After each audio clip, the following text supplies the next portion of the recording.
और ऐसा नहीं है कि हमारे ऊपर कोई लांछन उठाएगा अगर हम किसी का सहयोग ले लें, क्योंकि बहुसंख्यक समाज है ग्वालियर में, तो ऐसा ना लगे कि हम किसी से समिति के प्रांगण के लिए सहयोग की कामना कर रहे हैं। ऐसा कुछ नहीं है। संविधान में राइट है, जिस वोट से तुम्हारी वोट से सरकार बनती है और उसकी जिम्मेवारी रहती है कि आपने अपने बच्चों के भविष्य के लिए अगर प्रांगण तय किया है तो उसमें उसको बजट देना चाहिए। लेकिन ये बात तो दूर की है, लेकिन आज हम इस पड़ाव पर हैं। हमारे वर्तमान में विधायक हैं, मंत्री हैं और एक बहुत बड़े हमारे जो लोकसभा के सदस्य हैं, क्या नाम है उनका, वो है एक सांसद जी।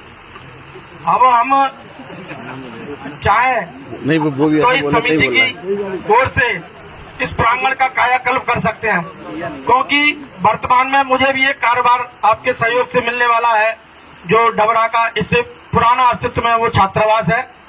अब वो 12 माह रह गए। अभी वर्तमान में मुझे कोई संरक्षक का वो एक पद दे रखा है, तो आज वहां पे भी प्रांगण में एक मीटिंग थी महात्मा फुले की जो जल कल्याण समिति और वहां के लोग जो कर रहे हैं उसके लिए संचालन के लिए उसको सफल बनाने के लिए। तो मैं वहां पहुंचा था तो वहां के एक वर्कर थे बहुत सीनियर, वो कह रहे थे हमने रोक रखा है ये बजट विधायक जी का, आप जैसे पद संभालोगे तो आपके जो पदभार होगा उसी दिन उसकी घोषणा कर दी जाएगी।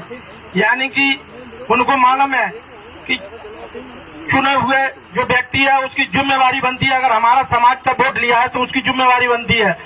तो जो वर्कर थे हमारे सीनियर, उनको पता है और मुझे भी पता है, अगर हमारे कार्यकाल में हमारे लोगों ने वोट देकर उसको विधायक बनाया है और विधायक निधि से 1000-2000 नहीं, लाखों से लेकर करोड़ तक अगर उसने बजट नहीं दिया उस समिति के लिए तो उसका चिट्ठा बंद कर दी जाएगी, उसकी फाइल बंद कर दी जाएगी, क्योंकि जिसके लिए वो बनता है उसकी जिम्मेवारी बनती है।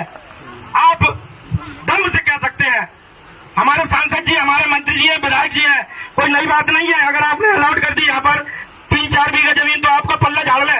मैं आपको एक उदाहरण देना चाहता हूँ, घाटी गांव पे चले जाइए आप, देव नारायण का मंदिर है, इसके बाद में अस्तित्व में आई थी गुर्जर समाज की जमीन, ये 4 बीघा है, जाकर नाप लीजिए, अब फीते से 1000 बीघा पर कब्जा है। उनके मंत्री उस ग्वालियर के नहीं है, लेकिन मुरैना से उनको संरक्षण है, हेलीकॉप्टर से आते हैं वहां पर मुख्य अतिथि बनकर, ये उनका हौसला बढ़ाने के लिए। और 1000 बीघा में उन्हें करोड़ों रुपया इस प्रदेश और केंद्र सरकार का लगा दिया है, जब उनका 1000 बीघा में कब्जा है। और वहां पर उनके बच्चों के लिए छात्रावास है, हॉस्टल है, बड़ा मंदिर है। लेकिन हमारे 18 साल हो गए, आदमी किसी तरह से कमजोर नहीं है, राजनीतिक रूप से परिपक्व है, आपको किसी के सामने हाथ नहीं फैलाना है। हमें संविधान में जो राइट दिया है उसके अनुसार सांसद जी हमें 1 करोड़ का बजट दीजिए, वरना उनका भी चिट्ठा कॉल करो। क्या हमारा भविष्य इसी समिति से जुड़ा हुआ है? हमारे बच्चों का जो अंचल लगा हुआ 8 जिलों का जो मुख्यालय होता है ग्वालियर, उसके 8 जिले के लोग हमारे ग्वालियर की तरफ देखते हैं, इस व्यवस्था की तरफ देखते हैं। गुना सीवरी में चले जाइए आप लोग, हमारे लोगों की क्या दुर्दशा है।